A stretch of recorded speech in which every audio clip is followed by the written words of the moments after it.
G'day guys, welcome back to Supercoach Swordplay and welcome to the Round 10 Stock Market video. Hope you've had a cracking week so far. I'll tell you what, big kudos to all the Swordplay crew. We've put out over 13 hours of content in just this week alone. I think the hardest working crew in Supercoach, so a big shout out to all the boys. Absolutely love working with them. And I think part of the reason is because this week is a huge week for us. We've got the buys that are coming up, and I think some of our trade ins and trade outs may actually be season defining. You can see just 5 blokes on the screen at the moment, all the way down the bottom. Bice his life, spills his man. Unfortunately, I think that he may need to go this week with that high break even. Lots of talk about the mini helmet this week, just didn't perform. The big helmet from North Melbourne on the opposite end of the scale absolutely demolished it.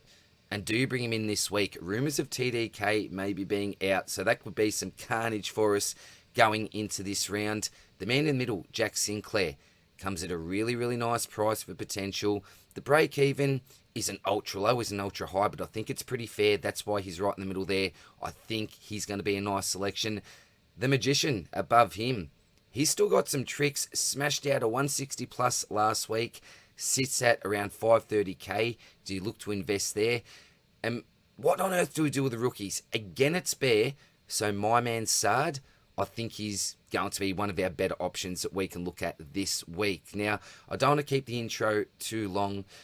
All I want to remind you about is if you go back to the podcast and listen in, we are giving away a Game Day Squad Platinum card. All you need to do is go back to the potty, comment down below who you think is going to be the highest Supercoach scorer this week. And if you get that right, you'll win a free Platinum card. Tell you what, Roscoe is very, very jealous. Wants to enter the comp himself, but unfortunately, not allowed to. So that's it for the intro, guys. Let's get into this stocky because there's a heap to talk about. You know where we start. The 500k plus defenders.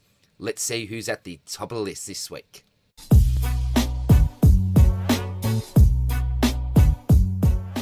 At the top of the list this week is the man I just mentioned in the introduction. Guess who's back? My man Zorks found his early season form and went bang. A round high 39 possessions. And a reminder that this old magician still does have some tricks. He hasn't been playing as badly as some think. And the obvious question mark is how Kitty affects him, if at all. I think it's worth a gamble to jump on at the price. He's got a massive ceiling, and even if he drops a couple of kick-ins, he should find enough of it. A bargain for potential, but still some slight risk as well. Jordan Clark, what a turnaround for the great man. Almost reached his round 8 score by the first quarter. Back to that run, gun, carry that we've seen over the course of the year, and backed up his worst score with his best. Looked like a different player this week. 33 touches, 24 of those kicks, 8 marks, including contested, 4 tackles thrown in for good measure. I've had the safest houses pick on him all year, and now we've seen his ceiling. Has fantastic buy, only sharing with St Kilda, and although we haven't seen it in the past fortnight, he should give you some consistent scores. So I've actually got the buy now symbol on him there, even though the break-even is just in green. And Jack Sinclair, the break-even is actually in red, but what I wanted to see was just another week of sinks before getting him in. I was planning on getting him in the week before, but, well, he just did everything that we needed to see. I did say that he could smash that break-even or even get to it, to that 130-odd. He got close, but not quite. Played mainly a defensive role, but did go up the ground a little bit, have an impact forward of centre. Kicked a beautiful crumbing goal at a crucial stage, which earned him some handy points. So this week, I'm bringing Jack Sinclair into my side. I think he's an absolute top 4 defender for us this year. The Shees had a solid outing. Great to see him playing down back. 29 touches, close to 80% efficiency. And playing down back again means good signs for him moving forward. But there's always a risk of that role reversal. So take that into consideration as well. 101 points isn't exactly what we want. But at least he reached a ton, I suppose. Whitfield continues to impress. Looks like the likely D1. I'm calling him must-have. Doesn't present the value like some others, but he does possess the quality that not many others do. This was a danger game, but he pushed out a 116 from 30 touches, 83% efficiency, over 600 metres gained, 9 rebound 50s. Just a classic Whitfield performance, and Uber without a doubt.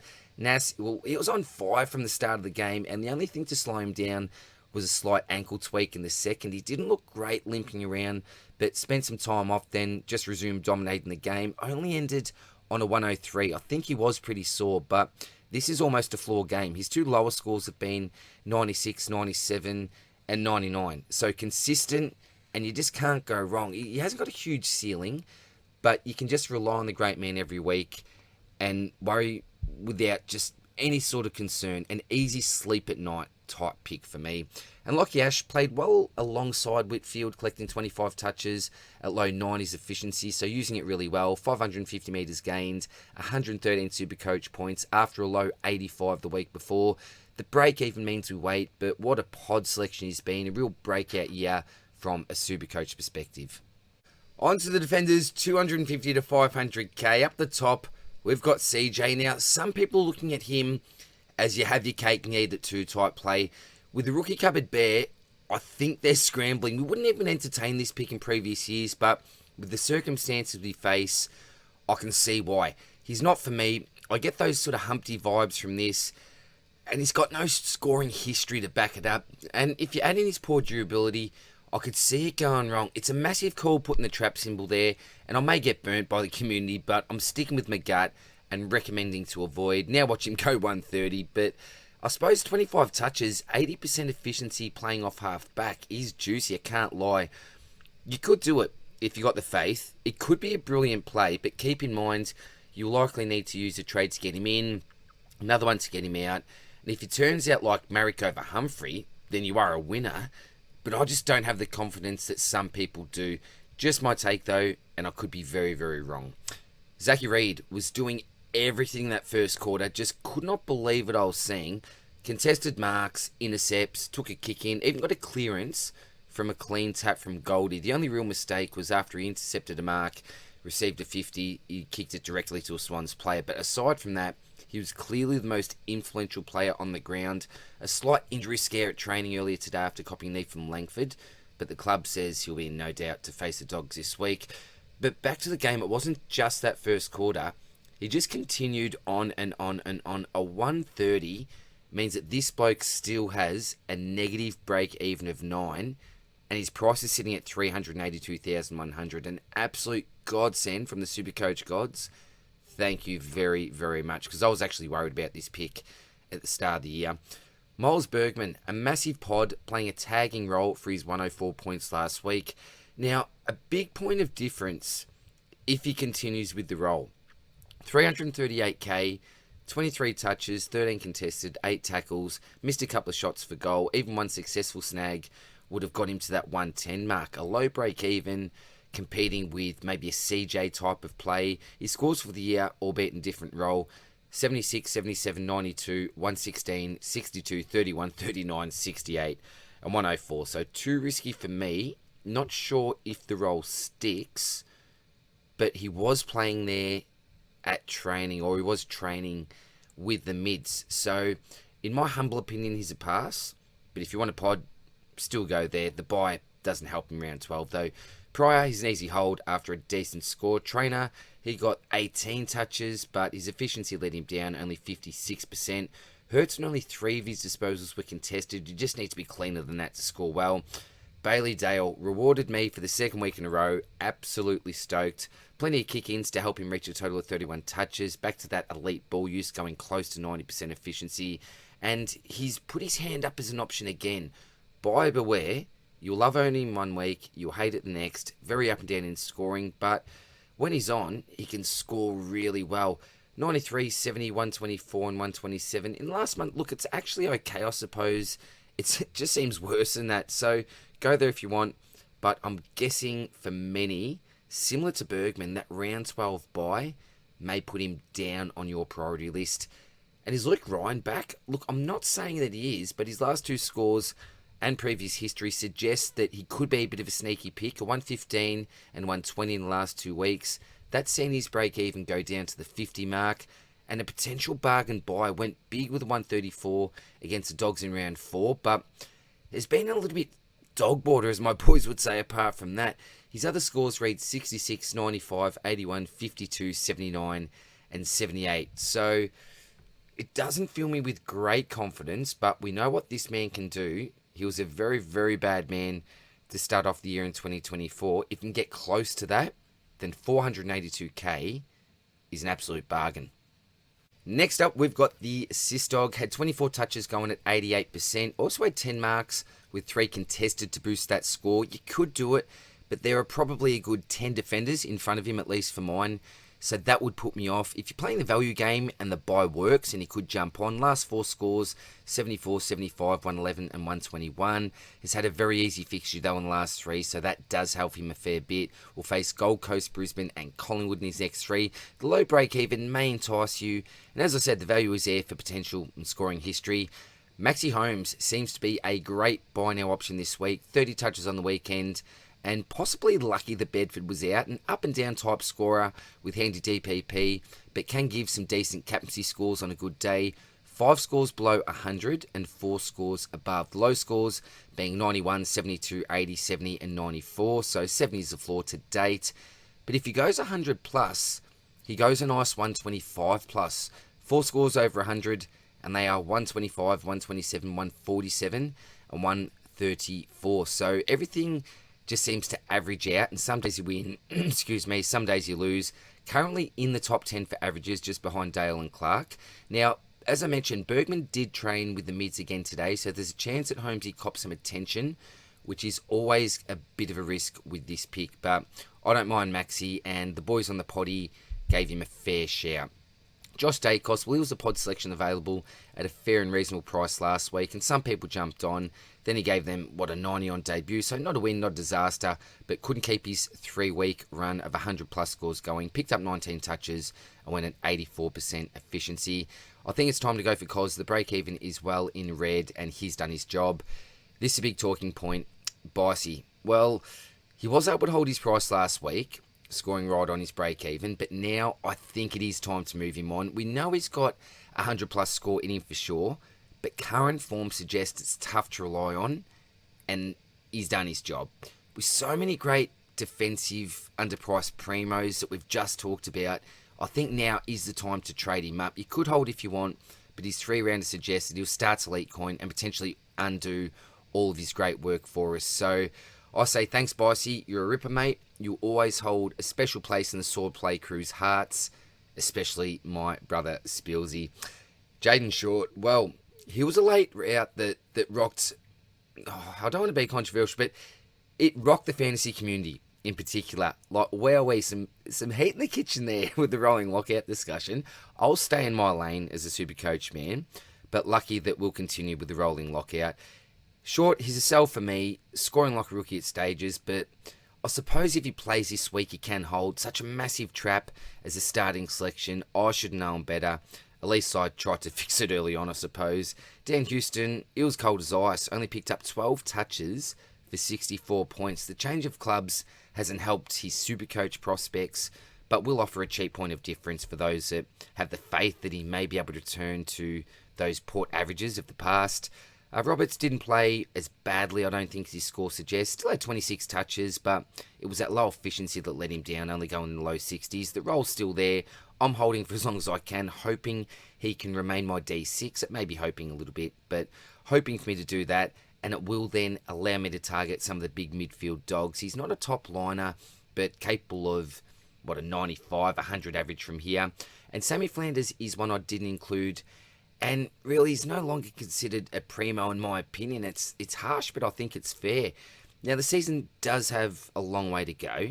He may find his feet, but until I see, say, 2 really nice scores in a row, he's not even in my world of consideration. Kicked 2 snags, but only 10 touches, a big fall from grace, and the role isn't fantastic. And be sure to check out the Supercoach Hub Discord. We are going to have some special events in the upcoming weeks, so make sure that you get involved there. Great discussion, great banter, and great info. On to the defenders under 250k. Up the top, we've got Omac. He could return this week for Shrek, but it doesn't look like Darcy will be out for as long as expected. Omac is simply a backup option at this stage and does need to rely on some injuries to some big men. Too risky to field, but I suppose you do need to look at options like this. Jetty Buse, an absolute rule breaker, has only played the 1 game this year, and scored the 95. I'm a little bit surprised here. He features in the top 10 most traded in players for the round, and personally, I don't like it. There are players to come back into this side, and I'm not sure how long he holds his spot. He's never scored remotely well enough to be considered, albeit this price is very low. Why not give it at least one more week until you can get some more data and confidence in the pick that he can do what you actually need him to do for your side. Trade him in if you like, but don't expect scores near the 90 mark on a regular basis. I see him as more of a 50s type player. Joey Fonte couldn't back up his 70 plus from the week before, only delivered a 29. Huge question marks now, and bad luck to those who went early. He could hold for sure and turn out okay, but 7 touches may not cut it, and the role isn't overly pretty for Supercoach given his limited scoring avenues. LOC, Liam O'Connell. I'm going to read JG's tweet word for word because I think the great man sums this up really well. It'll be a slow burn, but I think sub 140k, you could be the best rookie option that we don't need to go early on. Break even, -11. Howard's out for 6 to 7 weeks. Concussion affected 3 out of his price cycle now. It's not amazing, but he should keep his spot. I couldn't agree more. And a shout out to JG for his massive work with the Swordplay lives this year. Appreciate you, brother. Sandy Brock probably has one more week with the Gov out, which is a bit of a bonus for owners. Wouldn't go there as I expect him to be dropped as soon as the Gov comes back, which I think maybe next week. Hardiman, a really solid player, looks the goods, but I think that the ship has sailed here. And Matty Carroll, omitted from the side last week, but with the carnage down back for the Blues, I expect that he could return to the senior side. And last man, right at the bottom here, is Saad Al-Helwi, and he's my first preference in regards to trade-ins. Now, this is obviously assuming he's not the sub, but I've got no idea, and the chances are still relatively high, I guess. Playing on a wing in place of Jones, it seems. Kicked a goal after that Warner incident, which got the boys up and about. Very exciting player to watch. He's fast, attacking, and if he holds, does have the capability to score well. The DPP is also handy for swings and to open up loops. So let's wait for the team sheets and see if he's A, still in the team, and B, not the sub. If these two things align, he's most likely in for me. On to the midfielders, 500k plus. Up the top, we have a pod selection in Eddie Richards. The freckle with the flake. You'd have to listen to the potty to understand that reference. 31 touches, 4 tackles, and a goal on the weekend in another stellar performance. If you're after a weapon pod, Richards, dead set could be your man. Josh Dunkley played an absolute ripper, is a great buy this week, rock solid, and has Melbourne in his upcoming matchup. 27 touches, over half were contested, 8 tackles, 10 clearances, and a contested mark just thrown in for good measure. Safe as houses at the price, and one of the best midfield buys this week. Jump on with a fair bit of reassurance. Finn Callaghan was a very bad sell on my behalf. Not a monster with 104 points, but his last month has all been triple figure scores, a pair of 116s, a 133, and that 104 last week. If his efficiency was higher than 59%, this could have actually been really big. 29 touches, 11 contested, and 7 tackles. Could he be a keeper? Possibly. That's why I've got the potential keeper symbol there. Will Ashcroft, again an up and down month, Supercoach wise, 43, 99, 130, 94. That low score has now dropped out, hence the dip in his break even. An easy hold, has a last buy, so you could ride him out until then. Jordan Dawson could not back up his monster from last week, basically cutting his score in half. We knew this was a risk with the pick, and we will see his ups and downs. Everything clicked the week before, but not so much in the showdown. Disappointing because I was expecting the Crows captain to deliver some big things. 14 disposals at 57%. Doesn't cut it, and lucky he lifted that floor with 9 tackles, 78 points for his efforts. Janet the Professor is a big fan of Tom Green as a pod, and he could be a nice buy at the price. On the weekend, collected 37 touches, 17 contested, with an even kick-to-handball ratio, which is a little bit unusual. Also laid 4 tackles, kicked a goal as a bonus to get him to a score of 125. Only 2 scores below 100 for the season, and they were both 80s, so that seems like a decent floor. His other scores are 115, 128, 113, 117, 101, and 125, so a lack of ceiling and not really captaincy material yet, which may be a slight downside, but the consistency is there. He's only owned by 5.7% of the top 5%, and at time of recording, his ownership in this bracket has risen by 2.4%. So some of the top coaches are jumping on. Plays Freo, Carlton and Richmond in the next 3. LDU, well, he's popping out low tons. Nothing bad, nothing great. No need to jump on. I'm not really sure why I keep spotlighting him in the stocky. So, do you know what? He's gone until he produces something noteworthy and relevant on the Supercoach scoreboard. Zeret copped the Jordan tag as expected. Only 2 touches in the first quarter. Couldn't get near it. No idea why Clarko, some apparent generational type coach, didn't decide to do that the week before. I just don't get it. But in the second, took a lovely contested mark in a 1v1 contest versus Bias. Did kick 2 goals for the quarter. And funnily enough, with that first goal, Jordan was actually caught in the middle of the ground.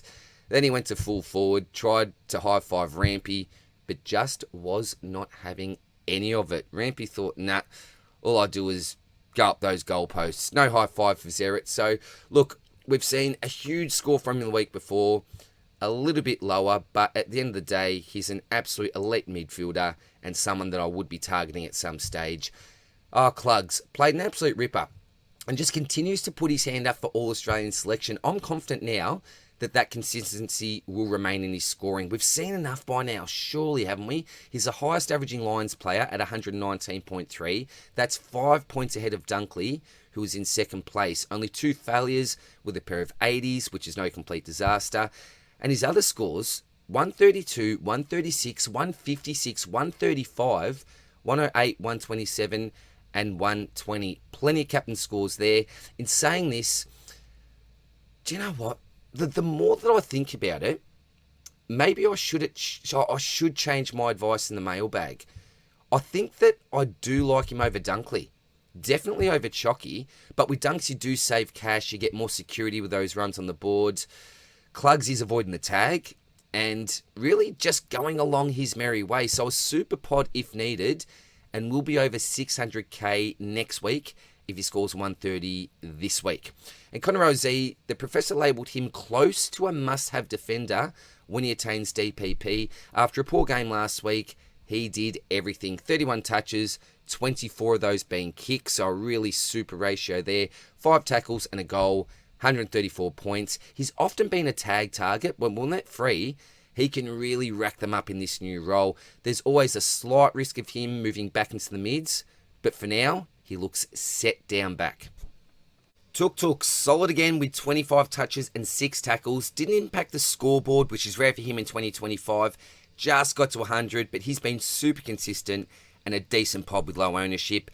His teammate, his captain, Noah Anderson, scored the 96. He can do so much better, and he's always on my radar. Need to see more from him before I select him, though. Did have 28 touches with half contested, which is a good outing. Libba. Wowee, this man just gets better with age, doesn't he? 35 touches, 15 contested, 10 tackles, 10 clearances. Hats off to the old dog. What a player he is. Pure heart and soul. I still can't do it, and I've explained why multiple times, but go there if you like. He's an absolute beast and bleeds blue, red and white. Caleb Serong looked great in the first quarter, but just another small ton yet again. Only 9 contested out of his 25 hurt a bit, and he can do better than 4 tackles. Did have 541 metres gained, which was nice. Would love to see his TOG rise up from 78% though. Just no real reason to trade him in, but he's a safe 100 most weeks. Owners would love to see a ceiling game soon though. Do I have to talk about him? Chocky Neal played like old gold this week in another super frustrating performance for owners. I remember at one stage, the bloke was on the bench for 10 minutes straight, actually losing some of the few points that he had. He really does deserve the rollercoaster symbol. I don't want to talk about him, to be honest, and it may be because he burnt me as a captain selection last week, but I don't think I can recommend him anymore. I hope I'm wrong. Just seems like he's prepared to let his other teammates go to work, sacrifice his own game, even spend time forward, which was a nightmare. He'll bounce back with some huge scores when he gets some freedom, but I can tell you from experience that owning Neal in 2025 has not been an enjoyable experience. And it wasn't an enjoyable experience owning this fella if you do. Jai Newcomb offered so much. as a potential pod, but sorry to say, I need to chuck the poo symbol on him. A huge letdown for his few owners who are looking for a pod weapon. He's blunt, needs to sharpen up quick, smart. His fixture over the last 4 was delicious, as Bruce would say, and he converted most to good scores. 134, 100, 123, but that floor game really hurt. Maybe that poo is too harsh, actually, but it's there because my brother Roscoe owns him, and he ruined his week, so got to stick together the Swordplay crew. He's still a good, albeit frustrating pod, but when he misfires, yeah, it really does hurt. I gave Andy a mulligan and put out the forgiveness mat last week, and he went bang. Now, I said in the stocky, I was so confident of a bounce back. He was locked in, absolutely locked as my VC, but no, I listened to some outside noise, and of course, I switched to Dacos in the last hour. Was spewing on myself because I just knew Andy would reward us. 34 touches, 14 contested, only 9 of those kicks, so laid 5 tackles, also hit the scoreboard himself, and had 2 direct goal assists. The complete game was rewarded with another 150 plus, an absolute Uber of 2025. Talk about Ubers. The Bont didn't quite hit 100, which is brilliant news for us, apart from his few owners. We are very lucky because he had 28 touches and kicked 1 goal, 3. If his kicking boots are on, this is a decent score. Only the 9 contested and 2 tackles, which also lowered that ceiling. One we can wait for and then pounce when he comes down a bit. Keep in mind, he could even smash that break even on a big night. Zach Butters, the Ubers just continue down this list. 33 touches, 16 of those contested, only the 10 kicks, but went close to 80% efficiency, had 10 clearances, not getting tagged for some reason, which absolutely blows the mind. Expensive, very, very expensive, and I would 100% wait. But he doesn't look like putting in a poor performance. When we're talking about poor performances, though, from a Supercoach standpoint, a 109 last week, followed by 117, is a massive win for non-owners. There's a chance that an Atkins type maybe tags him this week, and if he can score, say, below 115, this will be extremely juicy, and I think we'll be able to jump on after the bye.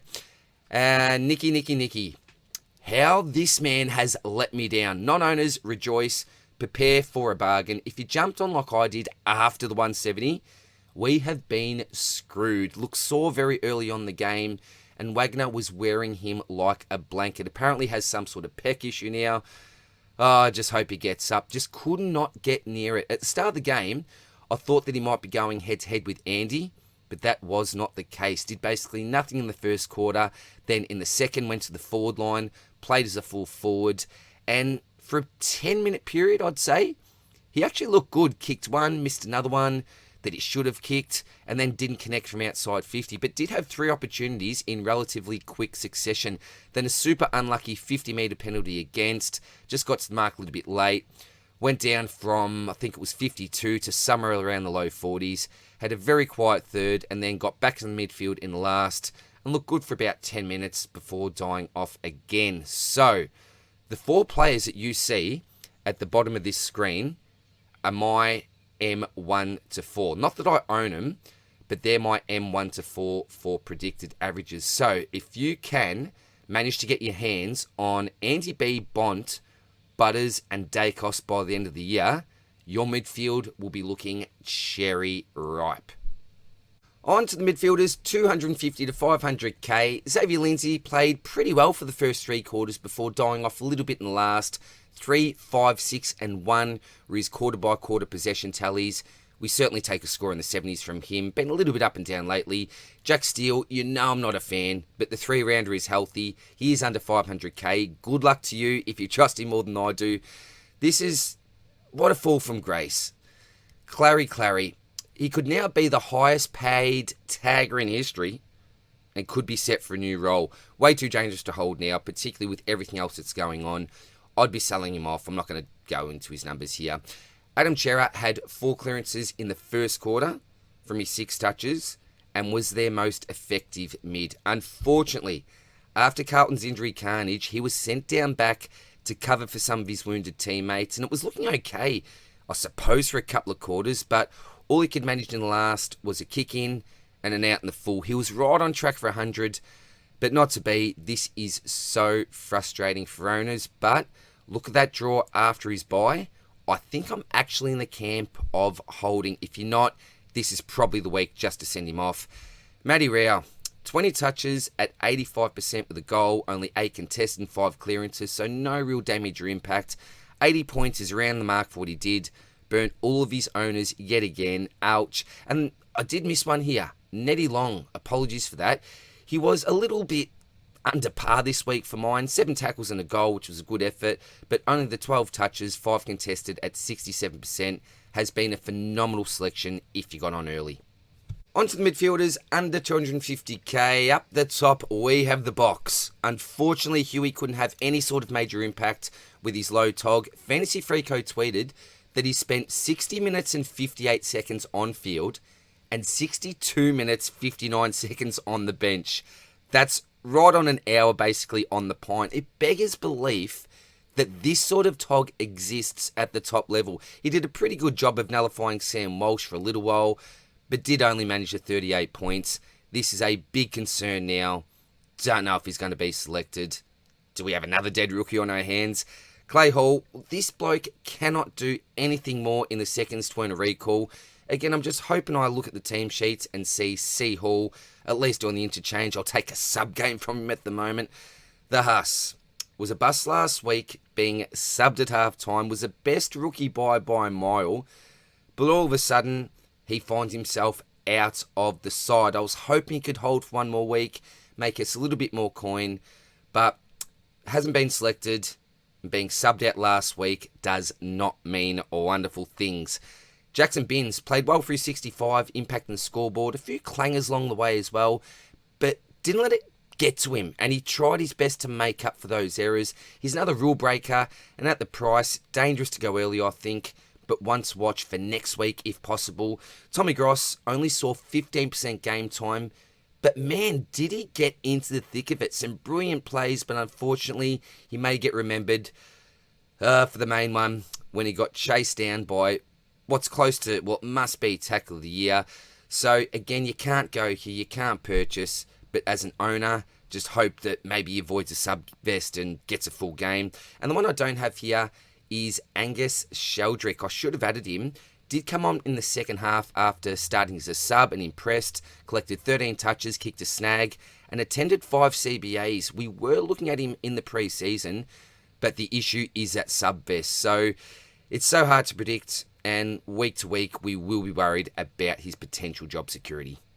On to the big boys in the ruck. Up the top, we have Dante Vicentini. Came in for his first game of the year for a 95. Looks solid, but with Sweet awaiting in the resis, I wouldn't be going early, if at all, with Dante. But see what this week holds for him, and then we can reassess with some extra data. After a quiet half, Tristan Sherry decided he'll just dominate the game. Killed me as a Lions supporter, but gave me great joy as a Supercoach owner. A bit of a fun fact, his last 3 scores at Hobart are 151, 185, and 187. So a low of 151. The big fella loves playing there. Look, we can pretty much lock him in for our VC or captain every week now that he's fit. Think back to that stretch of, was a 3-week period where he just struggled to get near the 100. All of a sudden, fit and firing again, he's close to unstoppable. So it's pretty simple here. There are 2 must-haves on the list. That's Sherry and Gawn. Unfortunately, geez, needs to pay up a pretty penny. Next is Romo. Could not score a point to save himself in the first half, but did save his score in the second half with around an 80-point effort to reach 100 plus. A huge relief for owners, and looks like that have your cake and eat it too selection. Very well done to those that did take the punt. Maxi Gawn just continues to dominate. Even when it looks like he's having a quiet patch, he can just come back into it and put 25 points on in a few minutes. His scoring ability is insane, second to none. I'm actually relieved as a non-owner with this score, believe it or not. Now look away now, because news has come through that the Big O may be out this week, and he's a bit of a week-to-week proposition. He's a sore boy, unfortunately. This means it could be Gawn versus Fort. Oh my. The other scenario is Gawn versus a sore Oscar. I was there live when he scored his 200-odd against the Lions and absolutely feasted. I don't even want to think about what's going to happen here. The play was definitely grabbing Gawn over Flynn a month or so ago. But hindsight is a wonderful thing. Lesson learned, grab the big dogs when they bottom out, no questions asked. Flinny could have had a stinker here, but saved it with a big last quarter. And I think he got on top of Nank towards that end of the game. Lots sold last week, but there is still a world where you can hold. Fine to flip if you need the money, which was my plan, and good to see the inclusion of BJ didn't eat too much into his ruck time. But I think this one may be possibly team dependent. TDK had a pretty even matchup against Rowan, managed to pull out a low ton. I should start calling the low ton the Caleb Sarong now, but there are rumours that he could be missing with that larynx issue this week. That would mean if you own, say, Flynn at flex, he's a definite hold. If TDK's out, I'll either have to take the DNP or obviously trade him away. And I really don't want to pay up for Gawn. I've got Sherry, but I also don't want to stuff around with my rucks. So very, very awkward times. I'll be eagerly awaiting the team sheets with this one. And a big shout out to anyone that has given a donation for a bat for Jack. This wonderful young man you can see on the screen, very talented cricketer, and we're already getting a pretty fine budget. So shout out to all the legends that have donated so far. On to the forwards, 500k plus. Up the top is Baz, just continues to shine at the Cattery and break the hearts of Dogs fans. 35 touches and 10 tackles, what a beast. A must-have forward, we've all got him anyway, but kudos for what he has produced for our sides in 2025. Next up is Nicky Martin. Received some attention from Patton early, but did not faze him in the slightest. Picked up 38 touches playing in that friendly role off half-back. Now, he's the type of player that's going to go well some weeks, not so well in other weeks, but if he can keep up this role, then I think he could be a decent selection moving forward. And I have stuffed up the DPP there, apologise for that. That is meant to be a forward defender rather than a mid defender. Chadley Warner. Well, we saw the best and the worst from this bloke on the weekend. A very popular trade-in with the value that he presented. Picked up 25 touches, with 17 of those contested, which was great. Laid 4 tackles, had 7 clearances. Unfortunately, did miss 2 goals and gave away that silly free kick and a 50 to Sard.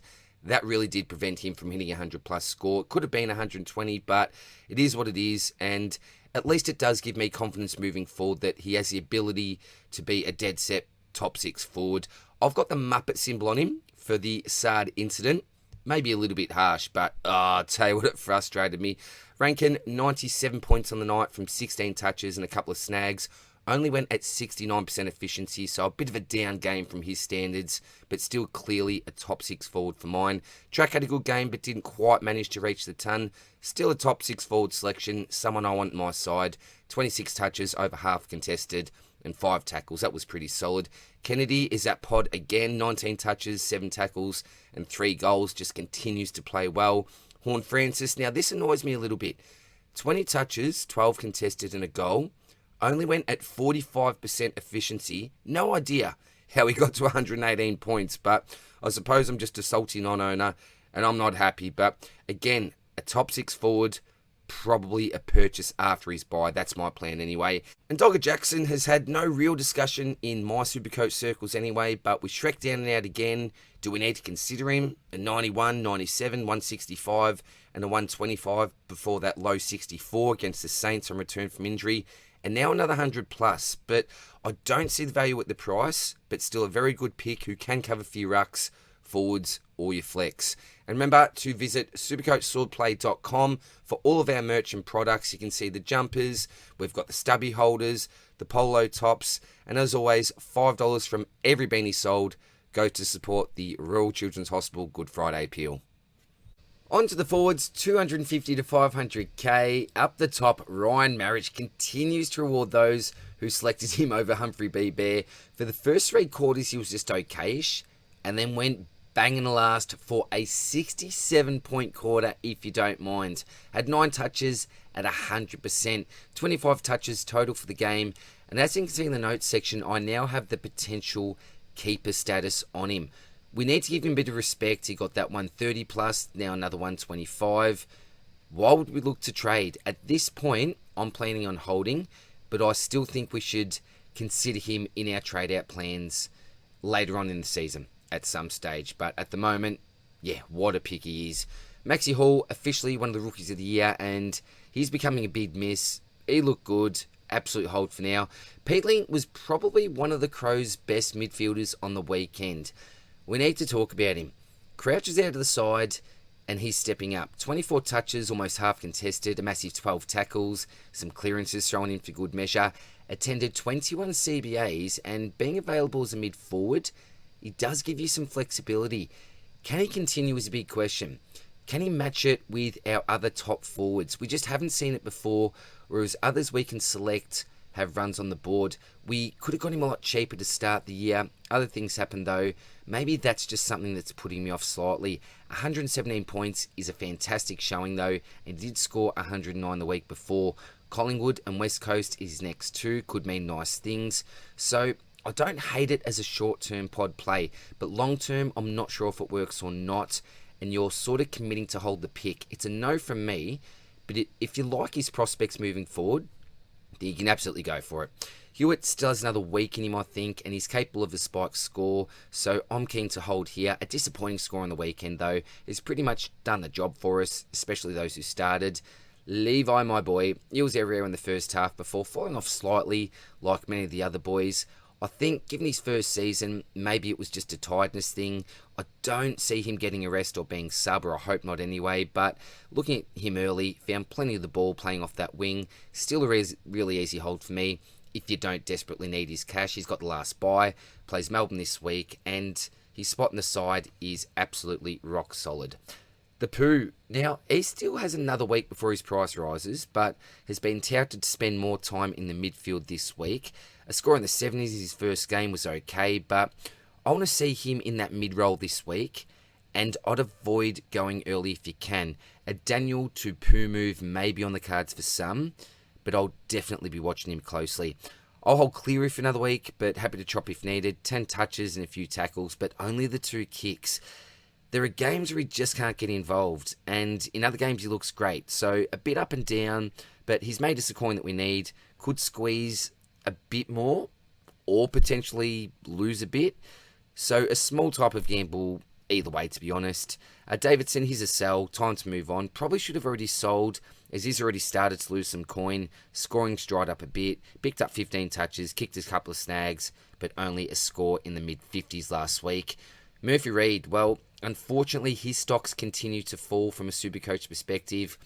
I had him labelled as a sell last week, and again, after a score of 36, that certainly hasn't changed. He now sits with a 3-round average of 40 and a break-even of 77, actually leaking coin now, so he's turning into a bit of a concern. Lost 25k just last week.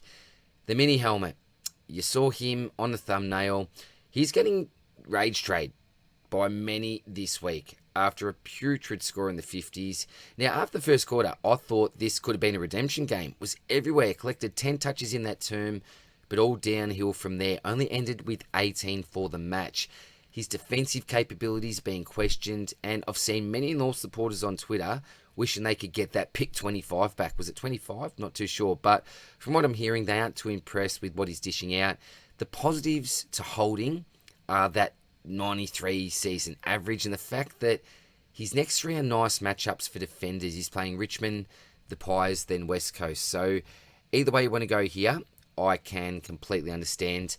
Bolton looked pretty dangerous against the Pies, collected 28 touches, pretty even kick to handball ratio, half of his disposals were contested, kicked a goal that didn't look like it was going to float through, just got over the line. A host of options could push towards that top 10 range for averages. Could he be one of them? Potentially, but he's just not consistent enough to score like the big dogs. Remember that he scored a 5 the week before. Yes, a 5. So no chance in this world I'd seriously consider him. But if you like, buy a ticket for the roller coaster. And I can't believe this. Just looking at the list, how did I forget the Bald King, SPP? Maybe it's time to say goodbye to him, I think. Well, not maybe. I hate to say it. It absolutely is time. I said goodbye to him last week, and believe me, it was tough, but if you look at his break even, it's over 100. He's had his massive run. He's done his job. So, fortunately for those that started with him and held, wonderful. It's worked out super well, but on the weekend, could only muster 8 touches, couple of snags, 53 points with a big break even in the red. Time to go this week if you still own this great individual. And we'll finish off with the forwards under 250k. Up the top, we've got Neil Erasmus. He was marked as our potential rookie saviour when the team sheets came through last Wednesday night, but not to be. He started with the sub-vest, came on in the last quarter, scored 18 points from 4 touches, but that will stall any rapid cash growth, and a shame for those who took the punt that he may come on early for an injury or something like that. Dudley scored a 42 from 7 touches and 1 goal too, only 3 tackles, so defensive pressure was down on last week. Hold if you own, but not a buy. Simpson's probably the one if you decide to go early. He's that rule breaker, but I never like going with someone that's only played the one game. If you look at his price, 119k, that's all good. 53 is an average type score with a projected score of 40 for break even. He should make some coin if he does get that third game, but definitely one I'd wait on. Look, Erasmus was one that got the sub last week. Could Simpson be that guy this week? I'm really not too sure, so can't really advise either way there. Sims, a few touches, 3 tackles, couple of marks and a snag in his debut game. A ruck forward and another rule breaker. Finbar on the bubble, but just a pass for me. Day Wicks, he could go early at the basement price, but again, I'd try to wait. We just need to look at these team sheets anyway. His teammate Kako, fine to sell, fine to chop. He's a super slow burn, has that low ceiling and limited scoring potential, but one thing he does offer that so many of these other rookies don't is elite job security. So hold or trade, depends on your situation. And Benny Patton came into the side to tag Nick Martin in the first quarter. Yeah, sorry, Benny, but Nick picked up a lazy 12 touches in the first. Cox wasn't happy, and to no surprise, he was subbed off pretty early. Ouch. I think he may lose his spot this week. So all the best of luck with your trade ins and your trade outs for the week, and I'll see you soon in the next one. Take care, guys. Bye.